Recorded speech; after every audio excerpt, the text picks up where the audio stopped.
All right, welcome to this video on distance learning tips. Now we are ending at our school district the third week of official distance learning, entering our fourth week now.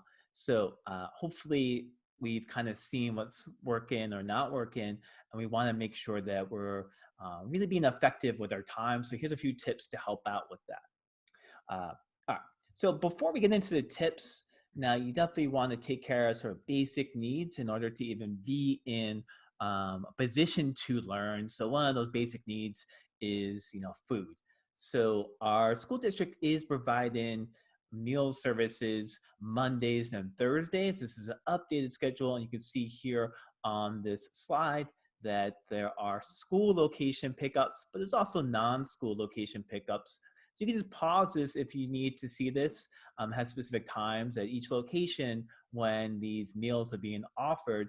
And although it's just Monday and Thursday, they are given three lunches and three breakfasts each of those days. And again, it's on our school district website. They have it in English, but they also have it in Spanish. So you definitely want to take care of your basic needs in order to, again, be in a position to learn. So let's talk about this distance learning tips. Um, Kind of first one is, although we don't have a bell schedule, you want to create some sort of loose schedule for yourself because the assignments aren't going to accidentally be done. You do have to sort of schedule this and plan for it. So it doesn't really matter when you start. So whenever you wake up, but you do want to have some sort of loose structure. You can change the location. You'll have to have one location where you do your sort of assignments, and even if there's some background noise, that's okay. You just want to minimize distractions, which gets to our next tip about turning off or keeping any unnecessary technology away from you. So making sure your like cell phone or any other technology is not within arm's reach, because if it's there, you'll be tempted and you'll want to use it, and you kind of break up that sort of learning mode that you're in. Another tip is sort of pacing your work. We are seeing some students that have that instinct to get it done as quickly as possible, and I get that. But when you kind of rush through the work just to get it done, you're going to miss out on that opportunity to really learn from it. So kind of just pacing yourself so you can get the most out of that time, and not just trying to get it done, but trying to get it done and learn in the process. And lastly, if you do get frustrated, you are going to be asked to use different sort of sites or software that maybe you're not accustomed to. You might get frustrated.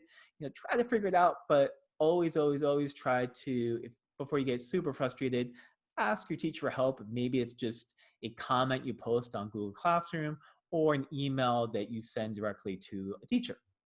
I did mention kind of a loose structure. So here is a sort of possible structure that you can use, or at least kind of refer to create your own schedule. You can pause this if you want to see more details, but you can see here kind of early in your day after your morning routine, you want to check your email and Google Classroom on a daily basis, and then use the information from your email and Google Classroom, whatever assignments you got posted or communication you got from your teachers, in order to make some sort of priority list or sort of agenda for the day or next few days.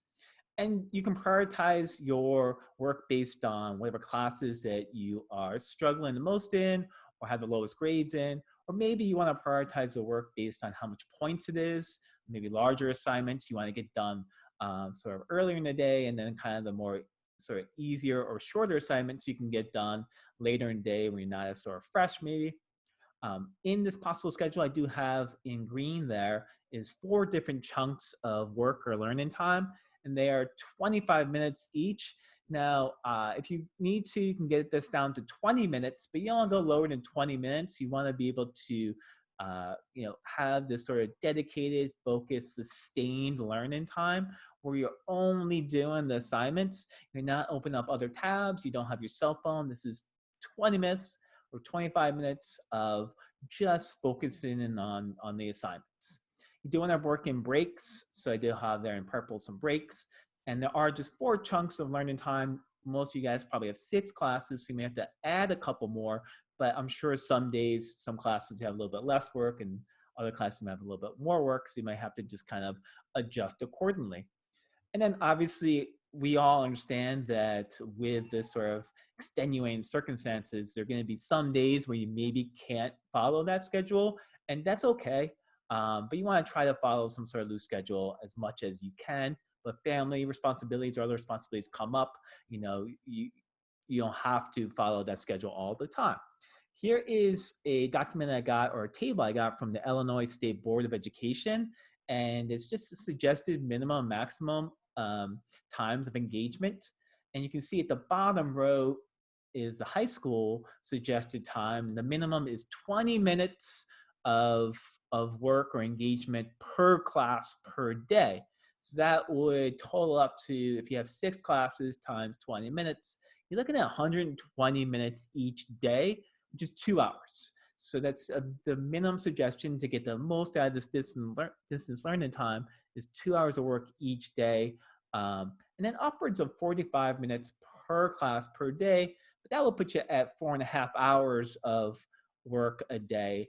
Maybe that's more on the extreme end, but somewhere in that 2 to sort of 4 hour range is what you want to go for in order to sort of keep up and make sure you're ready for next year and you take advantage of all the learning opportunities, even though you're at home.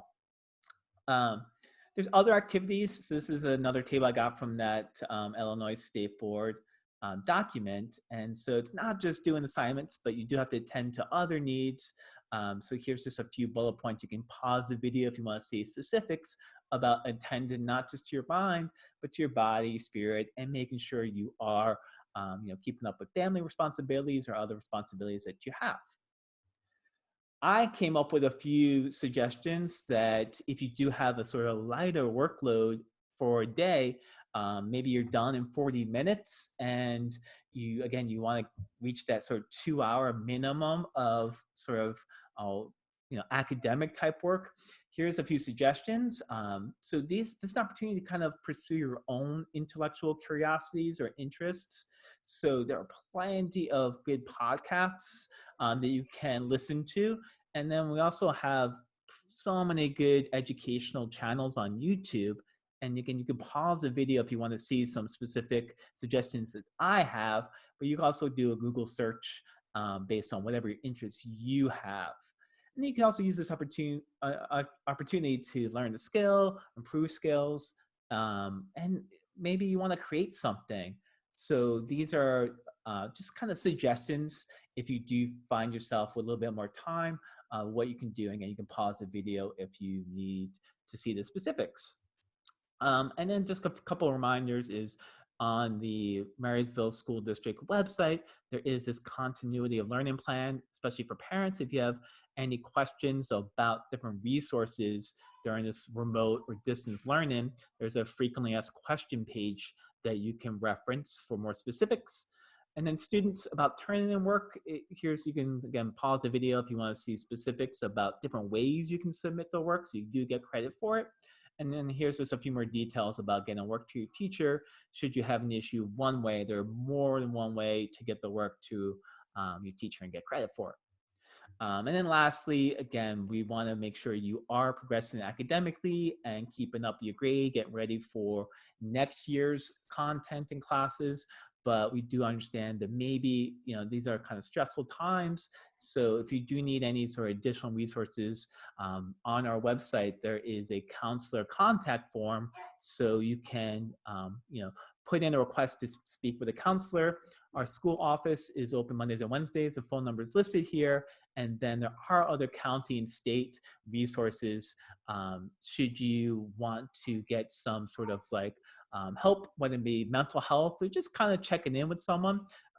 So again, you can pause the video for those numbers. All right, I totally appreciate you tuning into this and hopefully you found it helpful. All right, take care and thank you.